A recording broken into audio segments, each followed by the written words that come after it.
31문입니다. 31문. 혹시 교재가 있으시면 보시고 또 없으시면 잘 들어주시기 바랍니다. 제가 지난주에 했던 것을 읽어드리고 여러분이 답을 하며 한번 생각을 떠올려 보시기 바랍니다.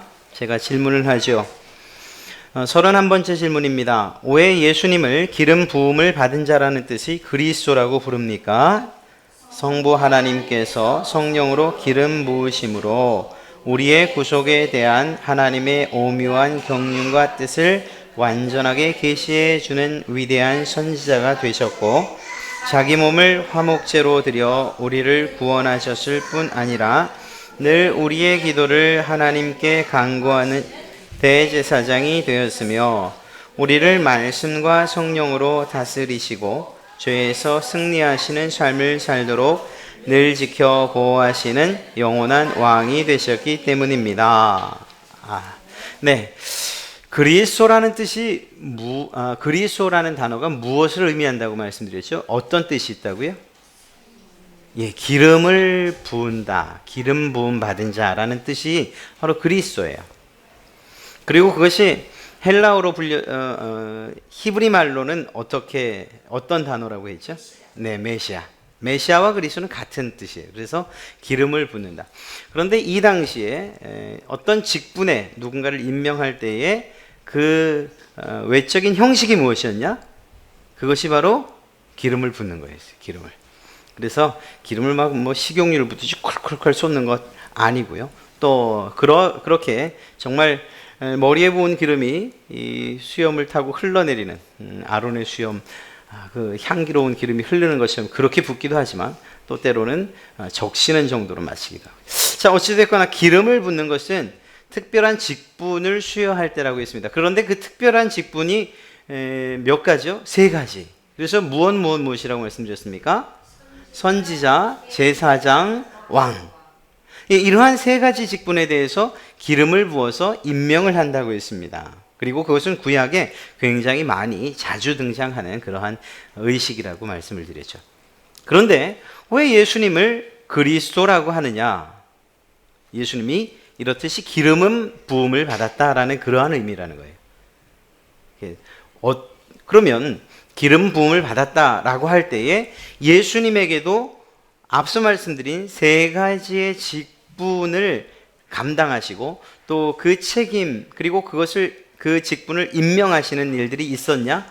그것이 있었다는 거예요. 그래서 예수 그리스도라고 말하면 그들에게 예수님에게 기름을 부어 왕을 삼으셨다.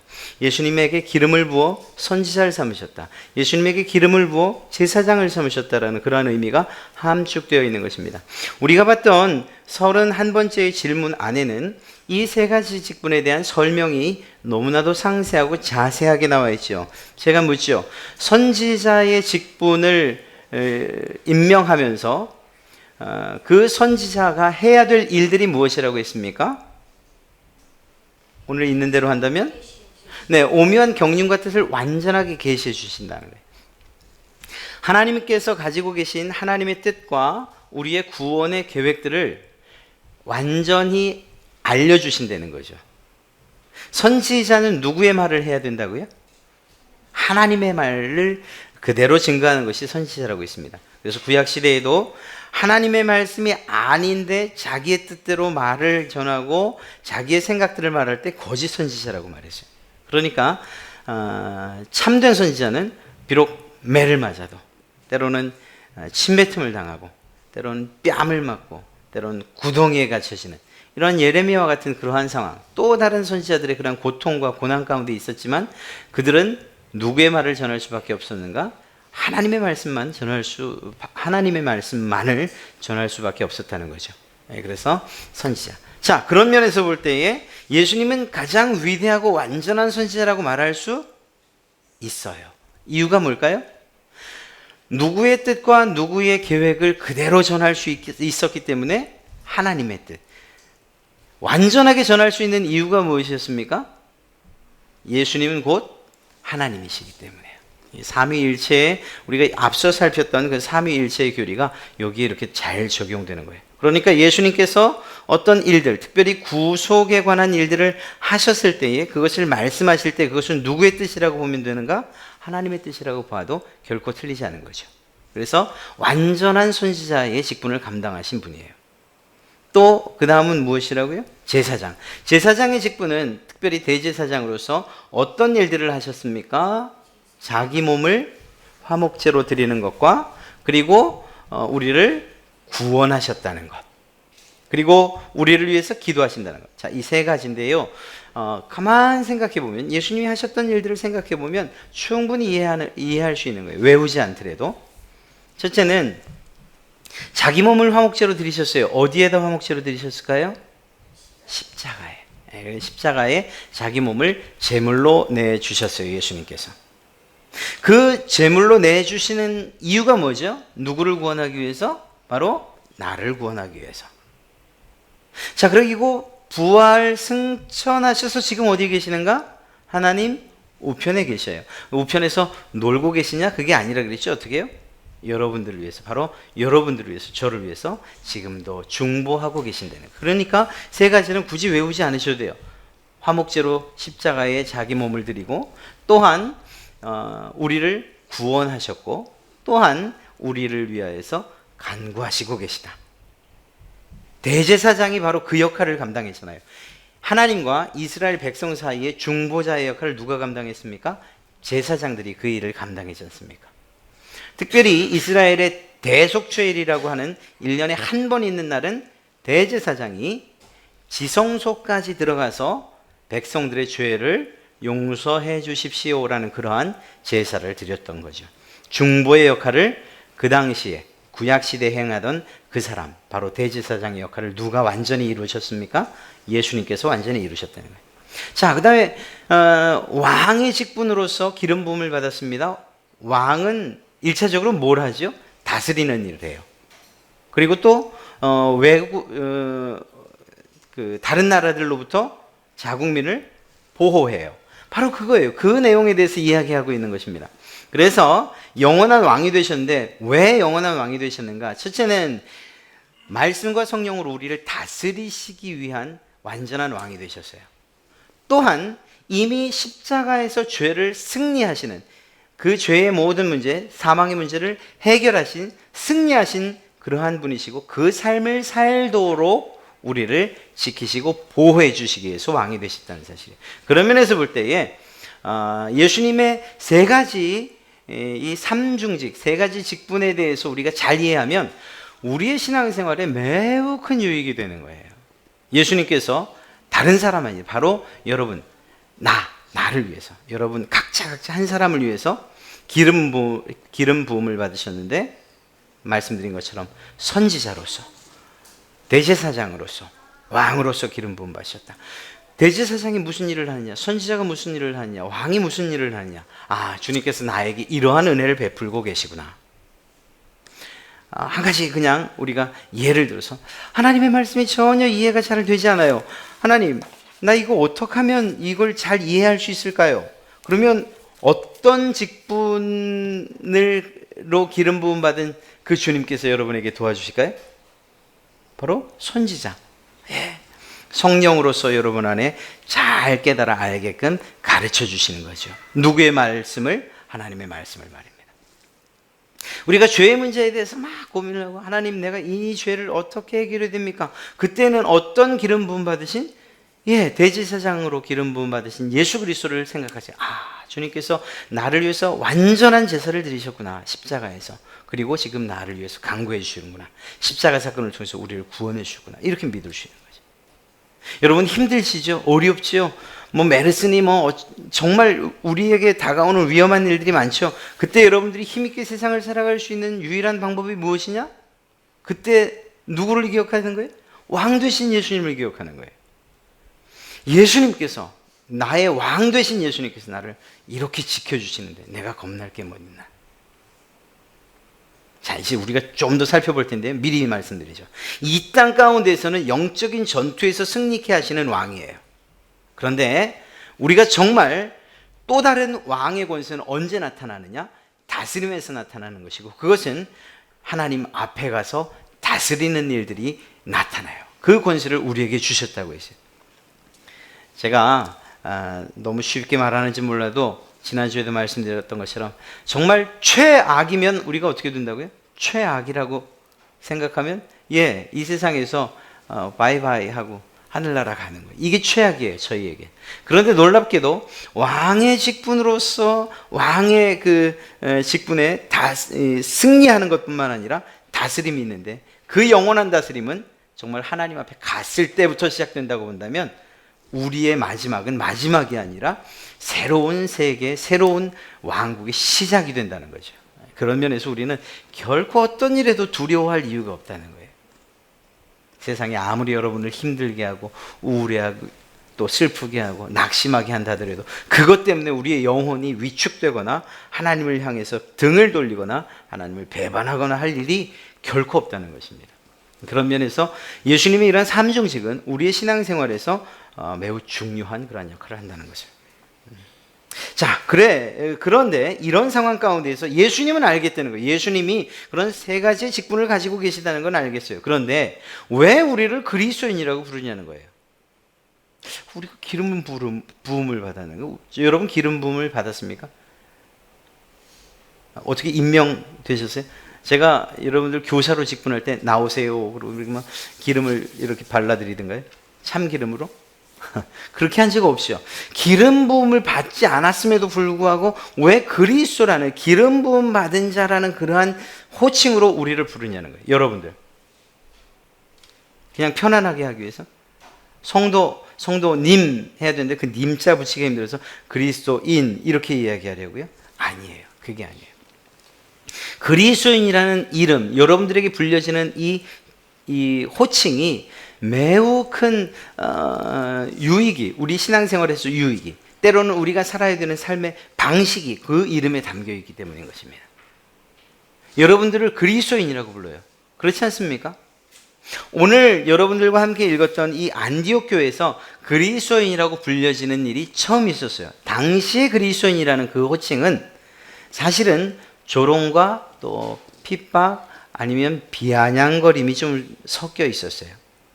아유, 저 그리스도인들. 자, 우리 옛날 우리 조선 땅에 우리나라에 기독교가 처음 들어왔을 때 그 사람들을 뭐라고 불렸죠? 야소교인들 혹은 좀 시간이 지나선 예수쟁이들 이렇게 불러요. 거기에는 존경하는 마음이 담겨 있습니까? 아유, 예수쟁이님들 이렇게 부르는 적은 없죠. 그런 면에서 볼 땐 아주 낮춰 부르는 말이에요. 아유, 극성스러운 예수쟁이들, 고집스러운 예수쟁이들 이렇게 말입니다. 그런데 그런 면에서 이 그리스도인이라는 이름도 사실은 그리스도인이라는 이 이름도 그 호칭도 그런 방식으로 불려지지 않았겠는가 하는 그런 생각을 그런 이야기를 합니다. 그리고 실제적으로 좋게 불려지는 의미는 아니었다는 게 일반적으로 알고 있는 내용이에요. 그럼에도 불구하고 불려지는 당사자들, 즉 안디옥 교회 성도들, 그리스도인들에게는 이것이 매우 영광스러운 이름이었다는 거죠. 왜? 이 그리스도인이라는 이름은 누구와 관계된 것이냐? 예수님과 관계된 것이에요. 좀 더 자세히 얘기를 하면 예수님을 닮았다라는 그 의미가 그 이름에 담겨 있는 거예요. 여러분들에게 누군가가 그리스도인이라 이렇게 이야기한다면 여러분 마음이 막 가슴이 쿵쾅쿵쾅 뛰면서 날뛰어야 돼요. 너무 감격스러우세요. 넌 예수님을 닮았구나. 이 얘기가 똑같기 때문에. 그런 면에서 볼 때 외부적으로는 비아냥과 조롱과 비난 섞인 말이었는지 모르지만 그 안에 있는 교회의 성도들 입장에서는 그렇게 불려지는 게 얼마나 영광스러운지 모르는 그런 이름이었다는 것이죠. 자, 오늘 32문을 읽으면서 한번 살펴보겠습니다. 32문 그 중간 보면 선한 양식을 가지고라 그랬는데 그 선한 양심이에요. 양심 중간에 저 중간에 보면 선한 양심입니다. 그거 보시고 제가 질문할 때에 대답해 주시면 감사하겠습니다. 32번째 질문입니다. 그러면 당신은 왜 그리스도인이라 불리웁니까? 믿음으로 그리스도와 한 지체가 되어 그의 기름 부음에 동참하였기 때문입니다. 내가 기름 부음을 받음으로써 주의 이름을 시인하고 나의 몸을 산제사로 드리며 선한 양심을 가지고 죄와 마귀에 대항하여 싸우며 장차 그리스도와 함께 영원히 만물을 다스리게 되는 것입니다. 바로 이거예요. 여러분을 누군가가 그리스도인이라고 부른다라면 그러면 이런 의미가 담겨 있다는 것을 알아야 돼요. 또 한 가지, 내가 그리스도인이라고 불려진다고 할 때에 과연 내가 그 이름에 합당한 삶을 살기 위해서는 어떤 삶을 살아야 하는가? 예를 들어서 우리가 이렇게 통성명을 할 때 이렇게 얘기하잖아요. 보통 잘 모르면 식당 가서는 일하시는 분이 이모 이렇게 불러요. 이모가 아닌데 이모 그렇게 불러요. 또 이렇게 잘 모르는 사람을 만나서 이야기할 때 아유 선생님 이렇게. 저 같은 경우에는 전 사장도 아닌데 아이고 사장님 이렇게 부르는 분들도 계셔요. 그럼 제가 얼마나 뻘쭘하겠어요. 전 목사인데 사장이라고 불러요. 자, 내가 됐으면 좋겠지만 사실은 아닌 그런 나도 알지 못하는 직분으로 불려질 때에는 참 뻘쭘한 거예요. 뭔가 마음에 좀 내키지 않는 구석이 있어요. 이 얘기가 우리 그리스도인이라는 이름으로 우리가 불려질 때 우리 마음에 있어서는 안 되는 거죠. 당신은 나는 그리스도인입니다 라고 말했는데 말하고 나서도 도대체 그리스도인이라고 이야기하는 이유가 뭔지, 왜 내가 그리스도인이라고 불려야 되는지 그것조차 알지 못한다면 한편으로는 뭐 마땅히 부를 이름이 없어서 말할 게 없어서 그리스도인이라고 했지만 찜찜한 것은 매한가지인 거예요. 자, 오늘 우리 짧은 시간 공부를 하지만 이 시간을 통해서 여러분이 이후로는 저는 그리스도인입니다 라는 이 고백이 조금 더 서먹하지 않고 오히려 그렇게 어디 가서나 그렇게 말하고 싶은 그러한 기대감이 그리고 또 간절함이 여러분 안에 있기를 바랍니다. 첫째로 그리스도인이라고 불릴 때는 두 가지를 생각할 수밖에 없습니다. 두 가지. 무엇인가 하면 기름 부음, 예수 그리스도의 기름 부음에 우리가 동참했다는 사실을 잊어서는 안 되는 거예요. 기름 부음 받은 자, 즉 예수 그리스도, 그분이 세 가지 직분 안에서 기름 부음을 받은 그 기름 부음에 나도 동참을 했다는 것을 의미하는 거예요. 쉽게 말하면 예수님을 닮기로 작정했다는 것을 의미하는 것입니다. 그것을 한 가지 생각해 두셔야 되고요. 그리스도인이라고 불려지는 데 있어서의 어떤 조건이 있느냐? 한 가지가 있다고 보면 그것이 바로 믿음이라는 거예요. 그래서 오늘 첫 번째, 믿음으로 그리스도와 한 지체가 되었다라고 이야기하는 것입니다. 여러분에게 예수 그리스도를 향한 믿음이 없어요. 예수님께서 도대체 내게 어떤 의미가 있는지에 대해서 깊이 있게 생각해 본 적도 없어요. 그렇다면 여러분은 그리스도인이라고 불려지는 것에 대해서 매우 큰 부담을 가질 수밖에 없다는 거예요. 우리가 그리스도인이라고 불려지기 위한 어떤 한 가지, 꼭 한 가지만을 꼽는다면 그것은 바로 믿음에 있는 거예요. 예수 그리스도를 믿는 믿음에. 자, 이 두 가지를 연결시키면 믿음과 예수님을 닮는다는 것, 이것이 떼어야 떼어질 수 없다는 것을 의미하는 거죠. 네.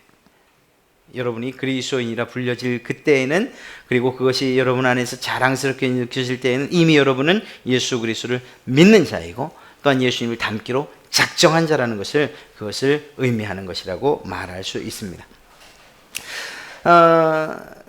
예수님께서 믿는 신자들 또 제자들을 향해서 뭐라고 얘기하느냐? 때로는 친구라고 말하고 때로는 형제라고 그렇게 이야기했습니다. 초대교회 성도들은 스스로 자기들끼리도 그렇게 불렀어요. 그래서 성도 혹은 친구, 형제, 그리고 또 앞서 말씀드린 것처럼 안디옥 교회로부터 시작된 그리스도인이라는 이름을 매우 자랑스럽게 여겼다라는 거죠. 자, 이러한 상황 가운데에서 그리스도인이라고 불리는 것이 그러면 정말 여러분에게 저에게 힘이 되느냐? 세상에서도 어떤 직분을 갖느냐, 또 어떻게 불려지느냐에 따라서 그 사람의 삶의 방식이 달라지는 것을 우리는 알 수 있습니다. 아주 흔한 예를 들면 입는 옷 하나만으로도 사람들이 매우 많이 달라져요. 일을 하러 가시는 정말 험한 일들을 하시는 분들, 아침에 깔끔한 옷을 입고 출근을 하지만 옷을 갈아입으면서부터는 정말 뭐 더러운 것, 또 지저분한 이런 거 가리지 않고 정말 일들을 잘하세요. 예비군들, 그 사람들이 처음 갈 때에 그분들은 예비군 훈련 들어가기 전에는 매우 깔끔한 분들이에요. 매우 정상적이에요. 그런데 군복을 입혀놓으면 좀 비정상이 돼요. 아무데나 누워요. 뭐 총도 질질, 요즘은 그렇지 않을 거예요. 아마 저희 때만 해도 그랬어요. 총도 질질 끌고 다니고, 요즘은 뭐 총기 사고가 있어서 그런 일도 해서는 안 되고 있을 수도 없지만 그땐 그랬어요. 말도 걸어지고요. 표정도 그냥 아주 모자도 삐딱하게 쓰고, 왜 그런지 모르겠지만 하여튼 그렇게 되더라고요. 자, 이것처럼 어떤 직분에 대해서 또는 어떤 그 이름에 대한 책임을 모든 사람이 갖게 돼 있다는 거죠. 예전에 한참 전에 나왔던 영화인데요. Kingdom of Heaven이라는 그런 영화가 있습니다. 이 영화의 마지막 전투 장면을 보면 이슬람의 살라딘 군대가 예루살렘 성을 쳐들어옵니다. 그런데 중과부족이에요. 너무 많은 적군이 몰려오니까 그 성을 지키던 이 발리안이라고 하는 아벨린 영주가 있는데, 이 예루살렘 성을 사수하기 위해서 노력을 하죠. 그런데 중요한 게 뭐였냐면 그에게 군사가 없었어요. 기사가, 싸울 수 있는 기사가 없었어요. 그러자 그 발리안이 주교의 시종과 그리고 백성들을 자기 앞에 무릎을 꿇게 해요. 그리고 나서 무엇을 했는가 하면 무기 있는 자들 모두를 와서 무릎 꿇게 한 다음에 그 다음에 이야기를 하죠. 결코 두려워하지도 말고 늘 용기 있게 선을 행할 것이며, 그리고 생명을 걸고 우리 진실만을 말하고 약자를 보아라. 이게 뭘 하는 거죠? 기사자귀를 하는 거예요. 그 아무런 힘도 없는 평민, 시종에 불과한 사람을 앞에 놓고 이렇게 이야기하면서 두려워 말고 용기 있게 선을 행하고 생명을 걸고 진실만을 말하며 약자를 보호해라. 그게 너의 소명이다. 그리고 기사자귀를 줘요. 여러분, 아무것도 아니던 자가 직분을 맡으면 싸울 수 있게 될까요? 아닌 게 아니라 그렇게 자귀를 준 다음에 기사들이여 일어나라. 와, 일어납니다. 그때 옆에 있던 주교가 아주 비아냥거리는 듯이 이렇게 얘기를 해요. 기사 자귀를 주면 잘 싸운답니까? 이렇게. 그랬더니 이 발리안이 무엇이라고 말하느냐? 잘 싸웁니다. 그렇다. 이렇게. 실제로 그 성을 지키진 못해요. 그런데 놀랍게도 그냥 아무런 힘도 없고 그냥 시종이요, 그냥 일반 평민이요, 아니면 정말 뭐 하인이요, 이렇게 불리던 사람들이었는데도, 그래서 도망가기를 좋아하던, 어떻게 하면 살 수 있을까를 생각하던 그 사람들이 기사자귀가 있은 이후에 죽기를 각오하고 싸워요. 물론 전투력에 있어서는 형편이 없죠. 그러나 그들은 죽기를 각오하고 싸워요. 사랑하는 성도 여러분, 사실 이 땅 가운데서 믿지 않는 사람들이 볼 때에 그리스도인이라고 여러분들이 여러분이나 제가 나는 그리스도인입니다라고 말하는 게 그 사람들에게 무슨 대수겠습니까? 별로 의미가 없게 들려질 수 있어요. 그러나 세상 사람들은 그렇게 볼지 몰라도 우리 안에서 우리를 향한 그 자부심과 내가 예수 그리스도에게 충성을 다하리라는 이러한 생각들은 우리가 그리스도인이라고 불려질 때에 우리 마음 가운데 불 붙여지는 거예요. 여러분들이 세상을 승리하며 살아갈 수 있는, 그리고 담대하게 살아갈 수 있는 그 시작이 바로 그리스도인이라고 불려지는 그 순간, 그리스도인이라는 아름다운 이름으로 기사자귀를 받는 그 순간이 될 거라는 거죠. 그런 면에서 우리가 이렇게 불려진다는 것에 대해서 부끄러워한다거나 혹은 정말 그렇게 이 그리스도인이라고 불려지는 것이 내게 무슨 유익이 되고 무슨 힘이 되겠는가, 이렇게 생각할 것이 아니고, 오히려 예수님을 닮기 시작하는 자로서, 오히려 예수님의 뒤를 따르는 제자로서 드디어 내가 그 걸음을 시작했구나, 그리고 세상을 향해서 담대하게 나가는 일들이 필요할 줄로 믿습니다. 자, 이런 상황 가운데서 결국은 믿음과 예수님의 기름 부음에 참여한 자로서 그리스도인이라고 불려진다. 그때에 결국은 예수님께서 감당하셨던 세 가지 직분이 그것이 우리에게도 그대로 적용되어지는 것을 보게 됩니다. 물론 그렇다고 해서 우리가 대제사장 혹은 왕 혹은 선지자의 직분을 예수님만큼 충실하게 완전하게 감당한다는 것은 아니에요.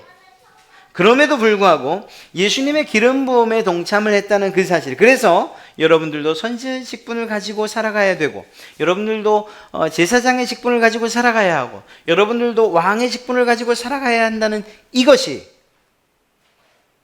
완전하진 않지만, 그러나 우리가 신앙을 해가는 데 있어서, 천국 백성으로 살아가는 데 있어서, 제자됨으로 살아가는 데 있어서는 큰 힘이 된다는 거예요. 어떻게 힘이 되는가 우리 한번 살펴보도록 합니다. 첫째로 선지자 직분, 이것에 대해서 오늘 대답이 무엇을 좀 켜주시겠어요? 무엇을 얘기하는가 하면 바로 저 부분입니다. 주의 이름을 시인하고, 기름 부음을 받는데 주의 이름을 시인하고라는 저 부분이 예수님께서 받으셨던 선지자의 직분과 관련이 있는 거예요. 여러분이 예수님의 이름을 시인하고 고백하지 않습니까? 그것이 여러분이 고백하고 시인할 때에 물론 혼자서 여러분이 독방에서 기도하면서 주님, 제가 예수 그리스도를 믿습니다. 주님이 저희 주인 되심을 믿습니다. 이렇게 말하기도 하죠. 그런데 시인한다, 고백한다는 것은 그 대상이 있다는 것을 말합니까? 아니면 없다는 걸 얘기합니까? 있는 거지요. 그렇습니다. 그런 면에서 이미 여러분은 선지자의 직분에 동참했다는 거예요. 여러분들이 누군가의 앞에 가서 저는 예수님을 믿습니다. 예수님께서 나의 구주가 되셨습니다. 이렇게 말하는 것 자체가 선지자로서의 직분을 감당하고 있다는 거예요. 같이 기름 부음 받은 자로서 예수님의 직분에 동참하고 있다는 것을 의미한다는 것입니다. 이걸 좀 바꿔 얘기하면 예수님 믿어요?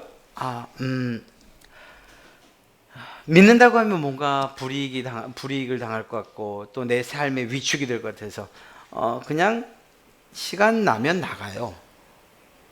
이렇게 얘기를 하고 그렇게 나의 믿음에 대해서 고백을 했다면 그건 예수님을 우리의 주로 주의 이름을 시인했다라고 말할 수 없는 거죠. 이 말은 예수님의 기름 부음에 동참했습니다라고 말할 수 없다는 걸 얘기하는 거예요. 더 나아가서 저는 그리스도인입니다 라고 자신 있게 말할 수 없다는 거예요.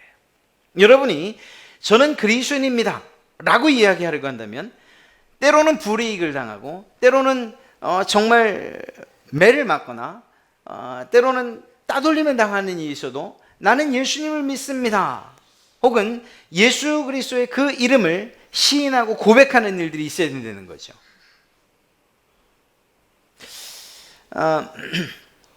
대학생들이나 혹은 군대 가는 친구들, 그런 청년들에게 그들과 이야기하면서 하는 이야기가 있어요. 뭐 제가 하는 이야기니까 뭐 보편적이지는 않겠지만, 야, 혹시 상관들이나 혹은 선임들이 너 술 먹으라 그러면 차라리 처음에 얘기해. 저는 예수님을 믿기 때문에 술 먹지 않습니다. 그러면 아마 맞을 거야. 아유, 맞아. 이게 아니고 맞는다고 이렇게. 맞아. 그런데 그 상황을 모면하려고 한 잔 혹은 두 잔을 받는다면 그러면 그게 너의 올무가 될 거야. 제가 아주 단도직입적으로 얘기를 해요. 자, 이건 아무것도 아닌 일일 수 있어요. 그냥 삶의 습관이고 또 각자가 선택해야 될 그러한 영역일 수 있어요. 그러나 그런 일들을 통해서 내가 예수님을 믿는 사람입니다 라고 드러내는 일들을 할 수 있다는 거예요. 할 기회가 올 수 있다는 거예요. 저는 예수님을 믿기 때문에 제가 직장을 선택하는 데 있어서 주일 성수에 대해서는 분명하게 짚고 넘어갈 것입니다. 이렇게 말하는 거예요. 다른 사람들이 볼 때는 미련하다고 얘기하죠. 야, 좀 더 좋은 직장, 좀 더 많은 보수를 받는데 거긴 주일 일요일 일하게 한다? 가면 어때? 그렇게 말한다 할지라도 나는 그리스도인이라고 말하는 어떤 한 청년이 그래도 나는 주일을 주님의 것이라고, 주님의 날이라고 생각합니다. 그래서 저는 그 직장을 포기하겠습니다 라고 말한다면 그게 바로 주의 이름을 시인하는 것이라는 거죠. 이건 너무 많은 분야에서 너무 많은 일들 가운데에서 벌어지는 실제적인 거예요. 여러분들이 나는 주의 이름을 시인합니다, 고백합니다. 쉽게 나는 예수님의 제자입니다. 저는 예수님을 닮기로 작정했습니다. 저는 그리스도인입니다 라고 말하고 싶다면, 그렇다면 많은 부분들에 있어서 포기해야 되는 일, 옛날 구약 시대에 예레미야가 조롱을 당하고 수염이 뽑히고 뺨을 맞고 구덩이에 던져지고 하던 그 일들을 마음으로 감내하겠다고 작정하는 일들이라는 거죠. 그러니 정말로 예수님의 선지자됨에 동참하는 거예요. 예수님께서 선지자됨, 즉 천국 백성을 증거하고 그리고 구원의 역사를 이루기 위해서 이 땅에 오셔서 결국은 사람들에게 침뱉음 당하죠, 가시관 쓰시죠, 매맞음 당하죠, 심지어는 가장 마지막 죽임을 당하죠. 그것을 통해서 선지자의 직분을 완전하게 감당하셨던 것처럼 우리가 그리스도인이라고 불려지기를 원하고 또 내가 그렇게 자신 있게 저는 그리스도인입니다 라고 말하기 원한다면 때로는 우리의 입술로, 우리의 삶으로 내가 예수 믿는 사람이다 라는 것을 고백하고 시인할 필요가 있다는 거예요. 주님께서도 말씀하셨죠. 사람들 앞에서 네가 나를 시인하면 나도 하나님 앞에서 너를 시인하겠다. 근데 시인하지 않으면 나도 그렇게 시인하지 않을 것 같다, 아니 않겠다라고 말씀하셨어요. 사랑하는 성도 여러분, 여러분들이 예수님을 믿는다는 것, 그것이 그래서 그리스도인이라고 말하고 또 불려지는 것에 대해서 자랑스러워하기를 원하신다면 그 어느 곳에 가서도 내가 그리스도인임을 숨기지 마십시오. 오히려 드러내세요. 하나님께서 매우 기뻐하실 줄로 믿습니다. 자, 두 번째는요, 바로 제사장에 관계된 그러한 내용이라고 이야기할 수 있습니다. 그것은 어딜까요? 바로 저 부분에서 본다면 나의 몸을 산제사로 드리며, 그래요. 그 다음에 이 산제사로 드린다는 이 말이 결국은 예수님께서 예수님의 몸을, 자기의 몸을 십자가에 못 박아 자기의 피를 가지고 하늘 성소에, 지성소에 들어가 제사를, 완전한 제사를 드리셨던 것처럼 우리에게도 그러한 일들이 필요하다는 거예요. 1940년 10월 24일 칼빈이 파렐이라고 하는 신학자에게 편지를 보냅니다. 그 말미에 이렇게 써요. 제 자신의 주인이 제가 아님을 알기 때문에 저는 제 심장을 도살된 것 같은 희생제물로 주님께 바칩니다. 이후에 이 칼빈의 좌우명이 돼요. 저는 제 심장을 도살된 것 같은 희생제물로 주께 드립니다. 그래서 나중에 기념주화를 만드는데 그 기념주화에 자신의 심장을 들고 있는 칼빈의 두 손을 새겨 넣어요. 그리고 그 밑에 즉시 그리고 신실하게 라는 문구를 새겨 넣죠. 여러분, 우리가 드릴 수 있는 감사의 제물이 뭐냐라고 할 때에 그 제물이라는 여기에 그냥 넘어가지 마십시오. 아이가 아니고 어이예요. 돈을 드리라는 얘기가 아니에요. 제사에 물건을 드리라는 거예요. 물론 우리의 재물도 포함되어 있죠. 돈도 포함되어. 그런데 하나님께서 기뻐 받으시는 감사 제물의 가장 큰 것은 무엇이냐? 그건 바로 여러분 자신이라는 거예요. 사랑하는 성도 여러분, 여러분이 예수님의 완전한 제사장으로서 예수님의 뒤를 따라가고 또한 그의 기름 부으심에 동참하길 원합니까? 그렇다면 전인격적인 드림이 있어야 돼요.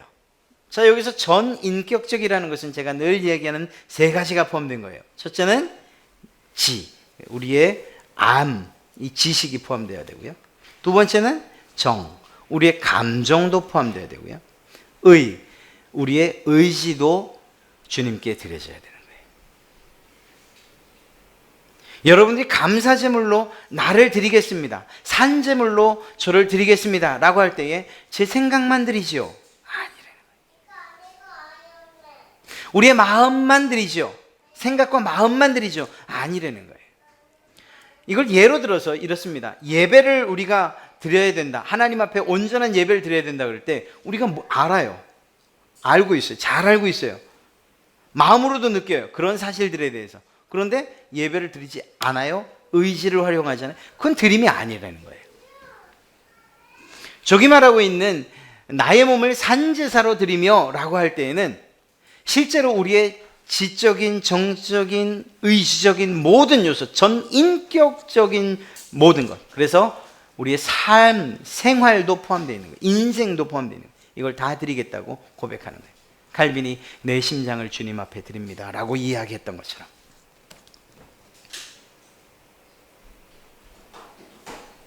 산제물이 다른 어떤 그 진짜 물질이나 혹은 어떤 물건이나 이런 것에 국한된다고 생각하지 마세요. 오히려 이것들보다 여러분의 속 중심으로 또 생각으로 감정으로 의지로 하나님 앞에 여러분을 드리는 것. 내가 하나님을 따라 살겠습니다. 한 명령에 따라 살겠습니다. 이렇게 다짐하는 것. 그것이야말로 진정한 감사제물이라고 할 수 있는 거죠. 또한 기도가 감사제물이 됩니다. 여러분의 기도에 신실한 기도, 하나님께서 기뻐 받으시는 그러한 제물이 되고요. 또 여러분이 드리는 찬양도 감사 제물이 되는 거예요. 또 나가서 사랑과 선행도 이루 말할 것 없죠.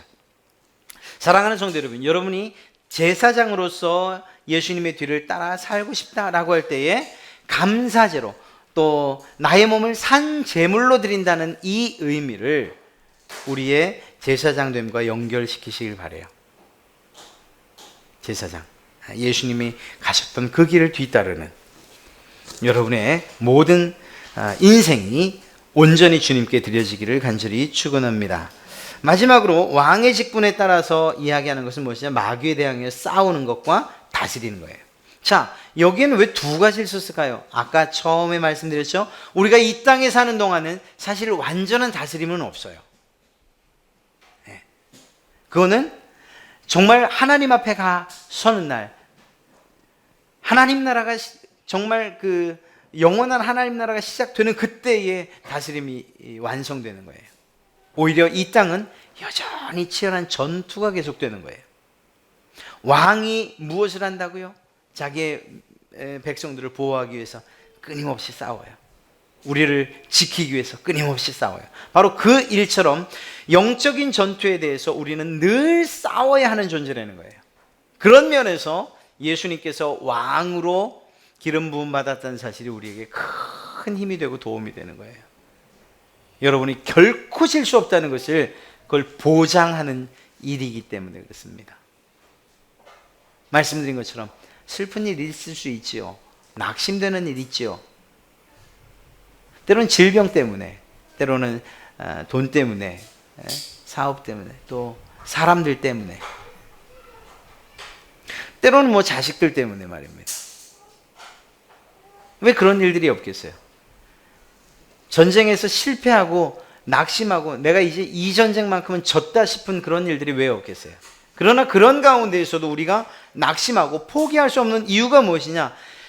주님께서 승리하셨기 때문이라는 것입니다. 주님께서.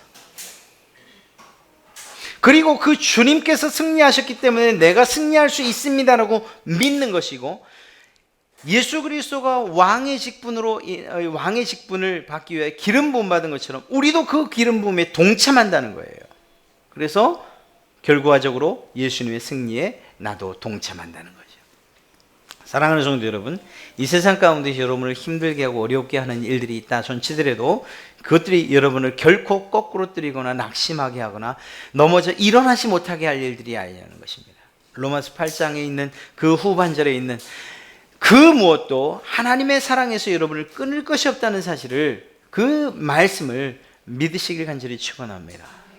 주님께서 우리에게 승리를 확신시켜 주셨어요. 제가 자주 드리는 얘기 때문에 이 이야기를 시작만 해도 벌써 아실지 몰라요. 그러나 또 말씀드릴 수밖에 없어요. 스포츠 경기를 가장 편안하게, 예를 들어서 그 국가대표 간의 경기가 있었어요. 난 우리나라가 이기길 원해요. 그런데 그 경기를 가장 편안하게 볼 수 있는 방법이 뭔지 아십니까? 재방송을 보면 돼요. 라이브를 보면요, 가슴이 뛰어서 볼 수가 없어요. 근데 이미 2대1로 이긴 경기예요. 한 골을 먹히고 44분, 후반 44분까지 가요. 그래도 전 편안하게 볼 수 있어요. 이유가 뭐죠? 2골 더 들어갈 걸 알아요. 좀 무식한 예인지 모르지만 여러분의 승리가 바로 그렇다는 거예요. 예수님께서 승리하셨다는 그 사실을 믿는 그 믿음이 흔들림 없다면 우리는 우리의 상황 때문에 좌절하거나 낙심하는 일들은 없다는 것이지요. 지금 막 밀려가도 말이에요. 그래서 벼랑 끝에 서 있는 상황이 돼도 우리는 승리를 선언하고 찬송하고 하나님께 영광 올려드릴 수 있어요. 왜요? 주님께서 승리하신 걸 알기 때문에. 그리고 마지막에 다스린다는 것, 영원한 다스림. 주님께서 정말로 여러분들에게 10골 다스릴 권세를 주실 줄로 믿습니다. 지금 그것이 아직 이루어지지 않았지만 그러나 주님께서 이 땅에 철장 권세를 가지고 오시는 그날, 주님 재림하시는 그날 여러분들에게 주어질 왕의 권세라는 것입니다. 사랑하는 성도 여러분, 낙심될 때에 한번 곱씹어 보세요. 내가 예수님의 왕의 기름 부음에 참여를 했는데 내가 이게 왕의 자녀인데 이렇게 살아서 되는가? 힘내시고, 내가 예수님의 제사장 그 기름 부음에 동참한 자인데 죄의 문제가 나를 괴롭힐 수 없지. 오히려 내 몸을 주님께 기쁨으로 드려야지. 내가 예수님의 선지자됨에 그 기름 부음에 동참한 자인데 내가 예수님을 모른다고 어떻게 말해? 주님께서 하시는 말씀만 내가 전해야 되는 그런 선지자인데 주님을 부인할 수 없지. 여러분, 이것은 그저 예수님의 삼중직이라는 어떤 신학적인 그러한 주제가 아니고 실제적으로 우리가 신앙생활을 해가면서 매일매일 부딪히는 그러한 문제들 가운데서 우리에게 주는 해답이에요. 여러분들에게 예수님의 그 3가지 직분이, 그리고 그 기름 부음과 그 직분에 동참하는 그리스도인으로서의 삶이 얼마나 영광되고 또 복된 일인가 다시 한번 생각해보는 그러한 귀한 시간이었는 줄로 믿습니다. 여러분들의 삶 가운데, 특별히 신앙의 삶 가운데서 큰 힘이 되시길 간절히 축원합니다.